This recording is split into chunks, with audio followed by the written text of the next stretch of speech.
Assalomu alaykum qadrli do'stlar. Bugun sizlarga xona gullari uchun tabiiy organika oziqa haqida gapirib bermoqchiman.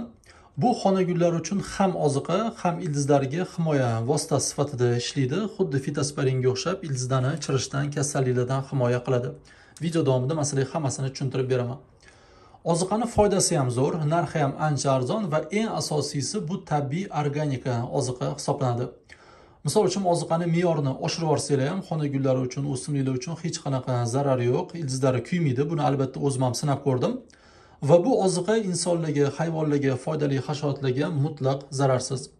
Video davomida men sizlarga bu oziqani tayyorlash, ishlatish, narx-navosi, qatdan savdosi bo'ladi. Hammasini qisqacha tushuntirib beraman.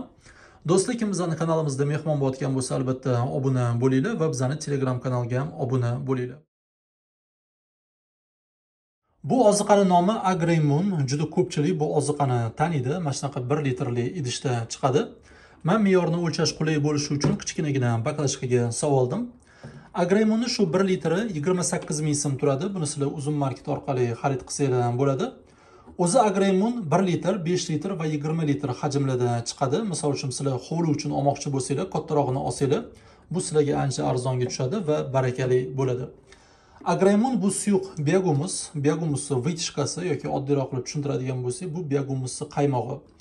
Bu oziqaning tarkibida o'simlik uchun kerakli bo'lgan hamma moddalar bor: azot, fosfor, kaliy va boshqa moddalar.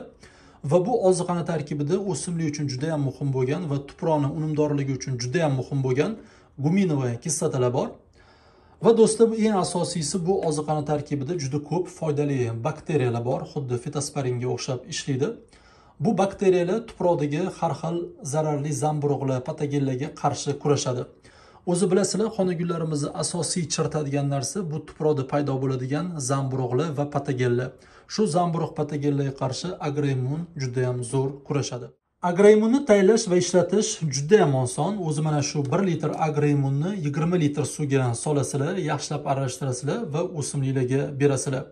Lekin aytganimdek, buni me'yori oshib ketsa ham o'simliklar uchun, xona gullari uchun hech qanaqa zarar yo'q. Misol uchun shu 1 litri 10 litr suvga tayyorlasanglar ham zarar qilmaydi, ildizlarni kuydirmaydi, yomon ta'sir qilmaydi. Lekin berilgan tavsiya mana 1 ga 20 tayyorlash. Agar misol uchun sizlar 10 litrga yoki 5 litrga tayyorlamoqchi bo'lsanglar, me'yorni o'lchab olish juda ham oson. Mana yon boshida me'yorni o'lchaydigani bor. Agar sizlar 10 litr suvga tayyorlamoqchi bo'lsanglar, shuni yarmini solasizlar. Agar 5 litr suvga tayyorlamoqchi bo'lsanglar, 250 mg solasizlar. Lekin biz xona gullarimiz uchun har doim 1 litrda tayyorlaymiz. 1 litrga sizlar Agreymundan 50 mg solasizlar. Misol uchun sizlarda 50 gramlik stakan bo'lsa yoki me'yorini shu millilitrni o'lchaydigan idishinglar bo'lsa, o'lchab olish juda ham oson, lekin menda bunaqa idish yo'q. Shu uchun men kichkina baklashkada o'lchab olaman. Bu 200 millilitrli baklashka. Biz buni o'zi 4 litr suvga tayyorlashimiz kerak. Men 1 litrga buni 4 dan 1ni solishim kerak. Lekin aytganimdek, buni yarmini solsam ham hech qanaqa zarar yo'q. Hozir buni solamiz, tayyorlaymiz va xona gullarimizga beramiz.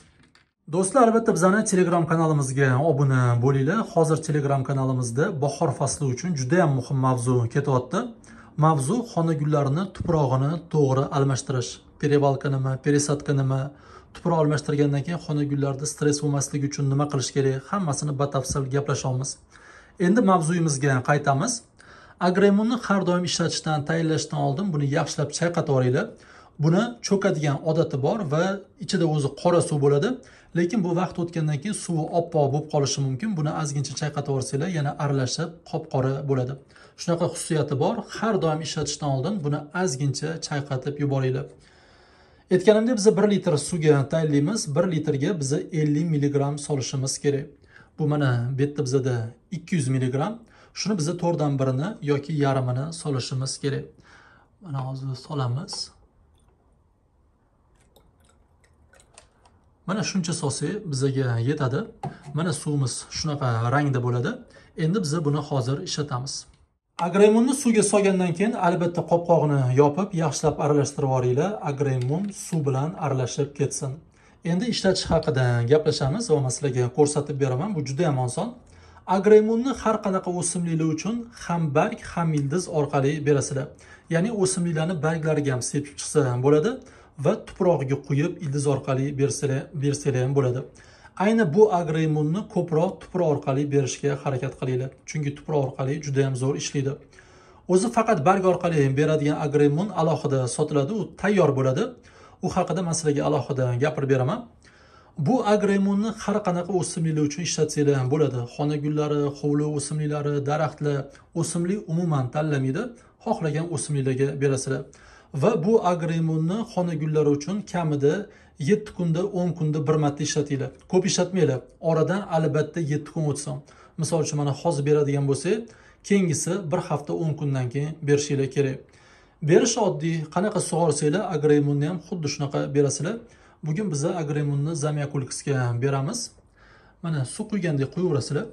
O'zi bilasizlar, Zamyakulixga chanqatib suv quyiladi. Bitta quyganda bo'ktirib, yaxshilab quyiladi va keyin uzoq payt suv quyilmay turadi.